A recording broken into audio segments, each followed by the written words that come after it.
Okay, so welcome to this afternoon session. So nice you're here, not outside in sun, so I appreciate that. And thank you, Benny, for inviting, and thank you for this opportunity to read this very interesting paper, so strongly recommend.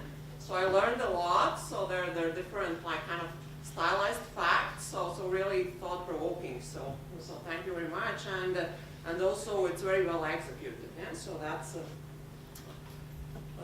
yeah, so let me start with kind of a broader picture. So what is the context of the topic they study? So first, what kind of like after reading this, so I was thinking, okay, so what is the purpose of ESG ratings?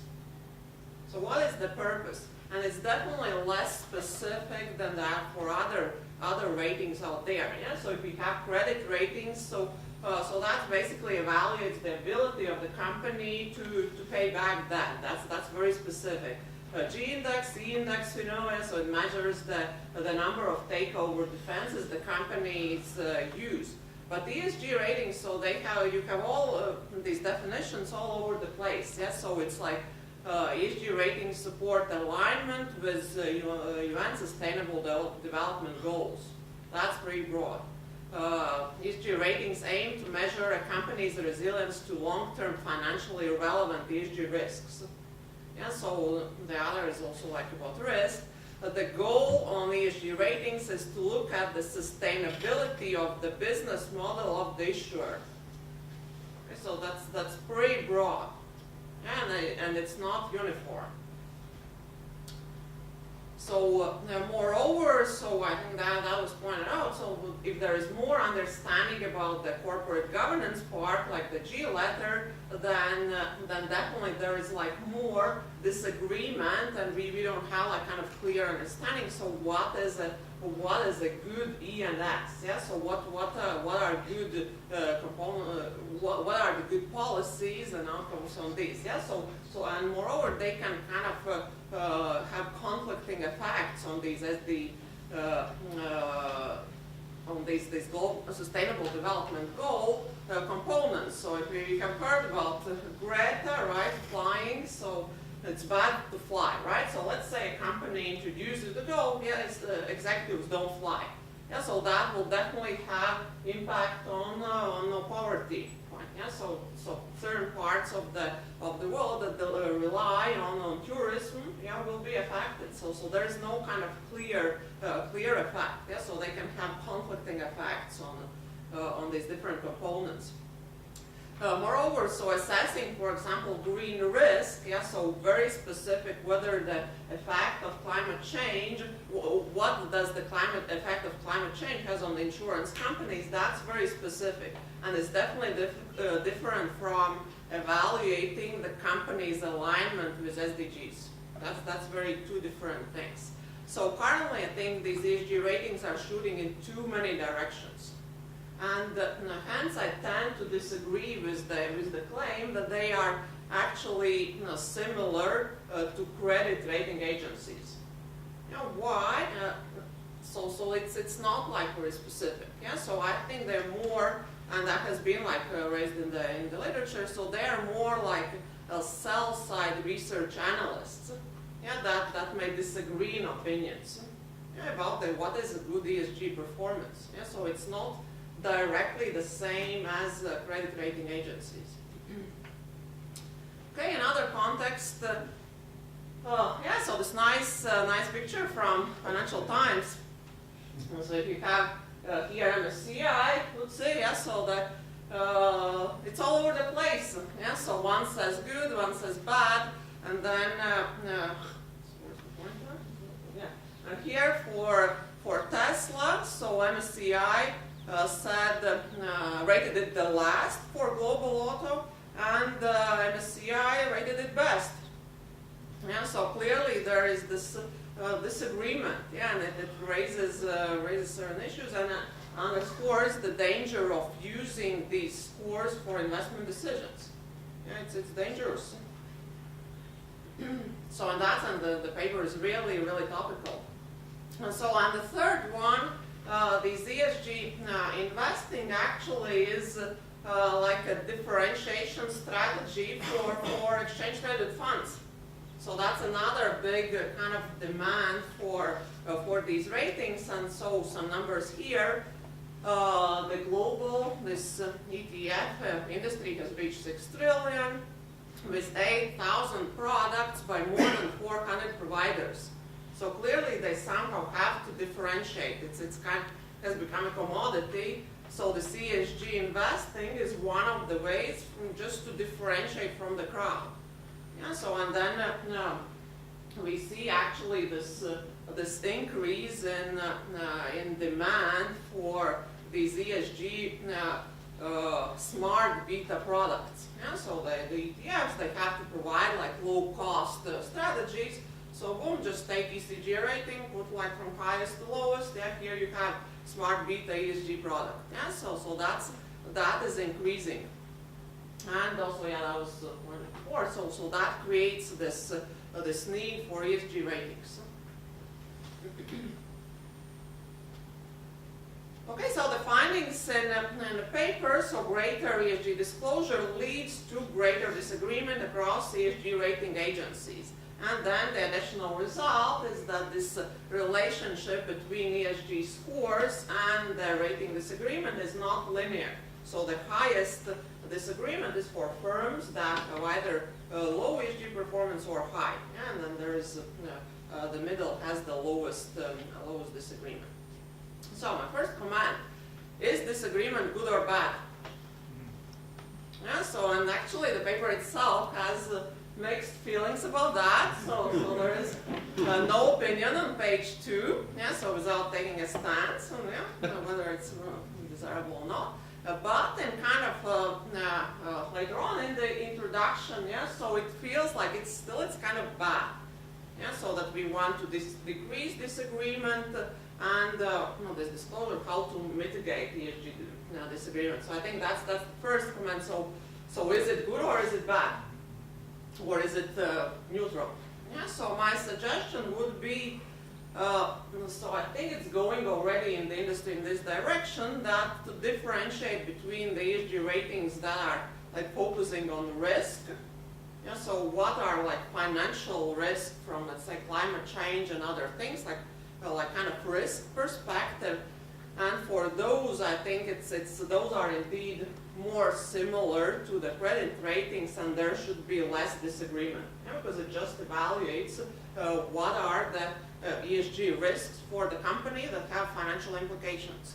Now, while these other group would be like this more like broader sustainability ratings appealing to the, let's say, ETFs that want to prove their clients that they are doing sustainable investing, that's completely different. And those are more like these analyst recommendations. Yeah, so kind of to differentiate between the ratings rather than putting them all together. So my second comment is it disclosure that leads to disagreement? Yeah, so I would rather think that these ESG ratings, they just use different templates to evaluate companies. And that is what drives this disagreement. Yeah, so they have different interpretation of how do we assess whether the firm has a sustainable business model or not. Yeah, and that and perhaps the firms that have better disclosure are just treated with more advanced templates. Yeah, so that is why where this disagreement comes from. Yeah, so I would like to see a bit more discussion and rolling out this hypothesis. Yeah, that they just these different templates lead to more disagreement for firms with better disclosure. Because I have done a little bit of research on disclosure, and kind of saying that disclosure is bad just feels bad to me. Yeah, so somehow reframing it. Okay, then this relationship between these three components, score, disclosure, and disagreement. Yeah, so those the paper uses. So ESG rating disagreement, that's kind of the main variable here, and then is the ESG disclosure and ESG score, and these are the correlations between those reported in the paper. So this like here is linear, positive, significant. Here actually it's negative, non-linear, and here is actually a pretty high correlation between the disclosure and the score itself. Yeah, and I couldn't find, I presume it's linear, but it was not reported in the paper. Actually, I want to see whether this is linear or not. Yeah. So it was a little bit unclear what is the implied relationship between these three things. Yeah, so in real life, I think that the relationship is sequential. So you have good or bad ESG firm. It decides what to disclose. Then the rating agency assigns a score, and we observe the rating disagreement.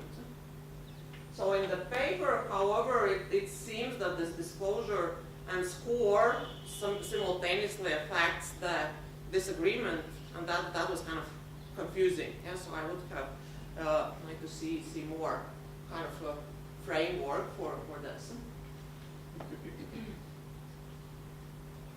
Okay, so ESG ratings over time, so that's the quote from the paper. The level of ESG disagreement for a given firm has in fact increased over the last 2 decades.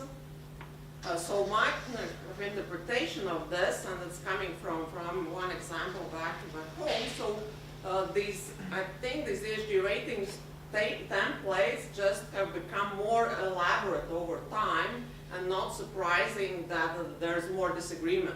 Yeah, because there are just more points in that template that they use. Yeah, so it's over time, and that's okay. There's more reporting, but also there are kind of more boxes to tick, more questions to answer. And a real life kind of example from the Baltic market. So I'm on the committee of this Baltic Market Awards initiative that basically scores every year the disclosure of listed companies in the Baltics. Yeah, so and it was started like I think some 10 years ago. Over time, the scores went up, and at some point we reached all the companies get the maximum score. Yeah, so you want to kind of incentivize more things. It's kind of a learning tool, yeah, like for companies, so what to improve, so you just make more elaborate requirements. Yeah, so actually, I strongly believe that the same happens with the rating agencies. Yeah, so these templates evolve over time, so they're not the same. Yeah, so they're not the same every year. Yeah, so that would be interesting to see. Okay, and policy implications. So going back to these 3 context points, so I would really like to see more stronger opinion. Yeah, so what do you suggest? Yeah, so what is this purpose? So should we regulate them? Should we forbid these multi-purpose ESG scores? Yeah, so what should this disagreement be mitigated? Yeah, or we want more transparency or what? Yeah, so more kind of implications, policy implications would be nice. Okay, smaller comments. Yeah, I'll give them to you. Yes, and that's the summary. So excellent, very informative paper, very well executed, and I would love to see more discussion on this alternative hypothesis and more explicit policy implications. Thank you. Thank you for the paper. So I have not read it, my apologies. But I have a couple of suggestions. To me, disclosure is not equal disclosure, correct? It could be irresponsible information, like corporate social irresponsible information you disclose, or responsible information. And I think it would be interesting to differentiate between the two. It's also the information that you disclose could be financial material or immaterial. So I would map it to the SASB materiality map to understand what kind of information is disclosed. If a company discloses all sorts of immaterial information, I'm not sure why it should get a higher score, right?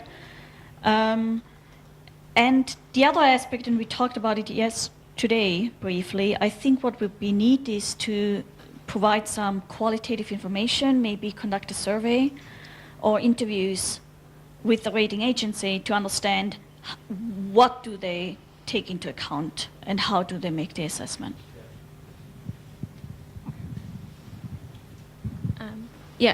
Super interesting. I don't know if you've seen, there's a paper by Roberto Rigobon at MIT with some co-authors. Yeah. So we don't cite it in this version, but we cite it. Okay, So I don't think they focus on disclosure. They talk about divergence between those data sets, but I don't think that, if I remember, that they look at disclosure anyway. I was curious what you think about it.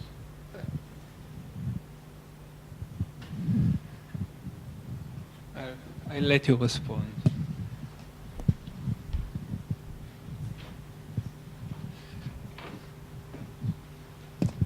All right, thank you. So very quickly on the Roberto paper. So they, in a sense, they're approaching the same question, which is, let's understand these ratings. So to your point as to what really is in these ratings, is it the templates? So this other paper, they really go down into the specific items that are going to the ratings and try to understand if it's just the way, the scope that the rating agencies are focusing on. Is it sort of, something else? And so they really sort of break things into really specific issues to understand what's happening with the rating agencies. What are they focusing on? What are they looking for? So in our case, we are sort of trying to say, what role does disclosure play in this case as well?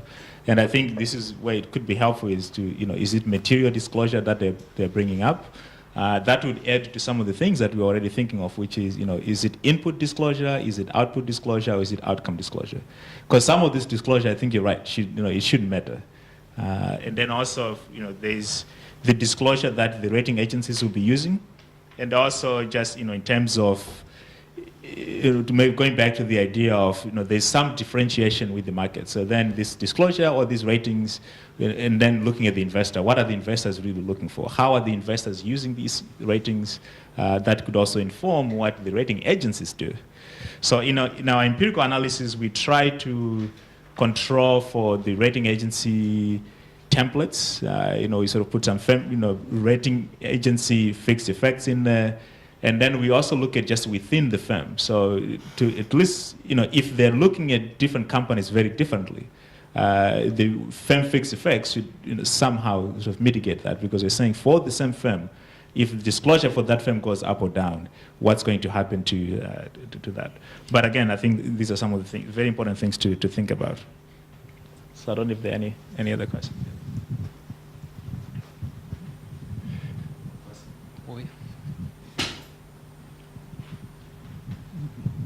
Going back to one of the questions that I think Annette was asking is to do with how do you relate this to the analysts, to the sell-side analysts, and how they behave. So maybe what's happening here is that the sell-side analysts, they diverge in the way that they perceive what's happening with the company, even after the company makes a particular disclosure. But maybe there's more objective metrics of how to combine information, so the weights that we put on each piece of information are more clearly defined, whereas here, you could be assigning weights very differently because there's no sense. We don't have an objective metric at the end of the day that people might be wanting to look at. Whereas we might be, like earnings or something. For sell-side analysts, it might be very objective metrics, and you know exactly how to combine the various ingredients to get to that metric. Yeah, and I think that's part of it, where at least our motivation also for the hypothesis, this idea that we don't really have a uniform or a common understanding of many of the metrics that come into this place. So different agencies will have different weights that they're placing on each indicator or each metric. So that's something we try to play around with, where we see, if we actually run some of this analysis using the weights that they provide, because in some of these we can actually see what the weights are for some of the metrics. So in most cases they're very different. For one of them, the MSCI, we can't really see anything. They don't really provide much of what's happening inside their algorithm. So we think that's one of it. But it was a good point as to, do we think of this as rating agencies or do we think them as sell-side analysts? I might be biased because of the research that I do, so I tend to think of them from the rating agency perspective. But I think it would be useful to maybe separate out the risks for one and the risk for agencies in the rating space, and then the risk for equity analysts. But we can do more, at least with just the weights that they're putting in, what specific things that they're focusing on. In looking at the data, one of the things I also notice is that the different vendors actually measure different things. For example, Sustainalytics has a component taking along, there had to be in a recent issue that's been in the news that is being problematic. Oh, yeah. And we know that Asset 4 doesn't measure that at all. So why would we think those two scores would be the same if they're measuring different things? So why wouldn't you, in your analysis, since you can get the underlying items, at least produce some measure of the extent to which they're measuring the same thing? Like, so this is kind of like, an analyst may want to get lots of information, speaking to the analyst kind of analogy, whereas if this is a rating agency, it's just measuring the same. And I think you're confounding the two by putting them together and not making an effort to untangle them. And you're saying that they're creating, I guess I'm a little bit troubled by this view that they aren't actually measuring the same thing. Like in our study, Carl and I, we found whether we used Bloomberg score, Sustainalytics score, or Thomson Reuters score, we had the same result for what we were looking at. But we took some pains to make sure that they were kind of measuring the same things. And I don't know, it seems to me that just using the summary score when we know that they're measuring different things, why would we think it's the same? Like, why is that the starting point, I guess? So very good question. So we started at a very high level. We started with the total ESG score, with the understanding that if I'm an investor, or if I'm just looking at it, should they be, I guess the question we're trying to answer is, should they be a score that we say, if I say ESG performance, there is something that we all should agree or should understand it means something, right? But we know it, based on this, that it's not really the same thing. But the question is, should it be? So should there be a construct out there that is ESG performance? So that's one thing that at least that makes us measure the total. And then the second thing that we do is then to say this realization that social, environmental, governance are going to be different. So we go down that way. One thing that is not in this test that we've started to do is really exactly what you're saying. Sustainalytics, Asset 4, sometimes when they say governance, the governance score, I think you already pointed this out, actually includes things from the social and the environmental. So what we are doing now is, as we are identifying, is this something an input, is this an output? We are also trying to match it up with, so we say for one item in Sustainalytics, what does it map to when you go to Asset 4? So you'll find that one thing could map to 5, 6 different things. And then we can create a score that says for this measure, we sum up some linear transformation of all the different items in Asset 4 that maps to the same thing.